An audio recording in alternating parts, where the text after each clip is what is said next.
Chapter 10, in which the young man learns to master his unconscious mind. After this long and heartfelt statement, the old millionaire seemed exhausted and became silent for several minutes. Then he continued, carefully stressing each word. The formula or affirmation I have given you is so powerful. Even if in the beginning you believe it highly unlikely you will ever become a millionaire, you will be able to become one. Just do the same thing with the formula that you did with the message on the computer. Accept it as the truth. If you have faith that you will be able to accomplish something, you will. In the case of the computer, the young man said, I let myself be tricked. I lost my head.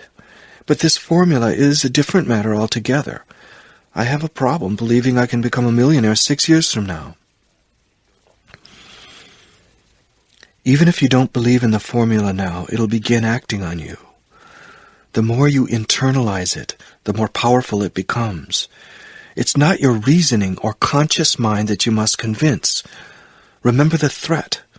Part of you, your imagination, accepted it as real. And the imagination is what some people call the unconscious mind. It is the hidden part of your mind, and much more powerful than the conscious part. It guides your entire life. I could spend hours talking to you about the theory of the unconscious, but it's enough for you to know that the unconscious is extremely susceptible to the power of words. Now do you know why you were having so much difficulty believing the undeniable fact that you can become a millionaire in less than 6 years? Sorry, I don't. Well, the fact remains that for years and years you've been telling yourself you can't. Words have been engraving themselves in your subconscious, deeply. In fact, every experience, every thought you've ever had, every word you've ever heard has become indelibly etched in your unconscious. In the long run, this prodigious memory becomes your self-image. Without realizing it, your past experiences and your inner monologue have convinced you that you aren't the type of person who can become a millionaire, even if, objectively speaking, you have all the qualities to do so, and you could do so more easily than you can imagine. Like everyone else, your self-image is so powerful that it unwittingly becomes your destiny. Outer circumstances end up matching the image you have of yourself with amazing precision. To become rich, you have to create a new self-image. Perhaps I can. I'm quite willing to try. The only snag is that I'm not really sure where to start. Think about the threat you experienced. It wasn't real, yet it affected you as if it was. All you have to do is play the same trick on yourself. Your unconscious won't be any the wiser for it. From the time you were a child, each suggestion you accepted, even though it was false, in effect tricked your unconscious. You may have accepted something that was patently untrue. So now you're going to experience the same thing. Your unconscious can be influenced at will. It is as easy as child's play. And once it has been influenced in the way you want it to be, you will be able to obtain exactly what you want out of life. Why? Because your unconscious will be convinced that you can obtain all these things. It will accept them as true in the same way that it's now accepting the fact that you can't get more out of life. This ties in with what I said earlier. Man is the reflection of the thoughts stored in his unconscious. The most important thing is to pretend as best you can that something is true. Why does this work with the unconscious? Simply because, though the unconscious may be powerful, it cannot discriminate between truth and falsehood. Yes, but what happens if there's a conflict between my conscious and unconscious?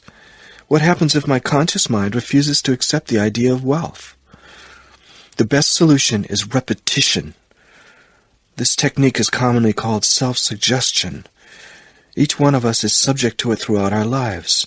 Every day we are influenced by inner and outer suggestions. The inner monologue that all of us live with continually shapes our lives. Some of us repeat to ourselves that we will never be successful because we come from a family of losers, or because we've had failures, or because we think we haven't had enough education, or don't have enough money, or skills, or intelligence, or management ability, or good luck, and on it goes.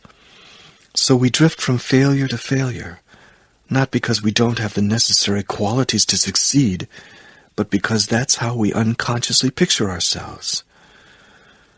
Some people believe they will never attract a partner, the millionaire continued, and yet they have all kinds of attractive qualities. Potential partners run from them like the plague. The power of their self-image, which is a reflection of the unconscious, is responsible for this. It brings about the circumstances that make others avoid them. But the repetition of negative formulas, which have such a tremendous impact on our lives, can be used in a different way. And that's what we're going to do. The unconscious is a slave that can dominate us because it is immensely powerful.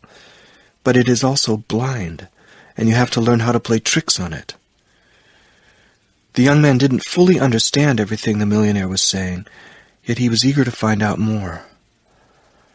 The beauty of this theory is that you don't really have to believe it to use it, the millionaire said. But to get results, you have to put it to use. They won't come magically on their own. Everything, as I've said, depends on repetition. Even if you don't believe it at first, try it, at least for a couple of days. That's long enough for you to start feeling its effects. This might seem simplistic, but let me tell you it is the most potent secret on the face of the earth. Words have tremendous power.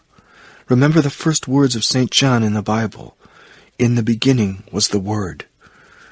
Self-suggestion plays a major role in our lives. If you remain unaware of it, it will work against you more often than not. But if you decide to use it, all its tremendous power will be at your disposal. Well, I think you've convinced me to try, said the young man. Although, to tell you the truth, I'm still a little suspicious. That's all right. Just remember to base your judgment on the results rather than on intellectual criteria. Now come with me and I'll show you what to do.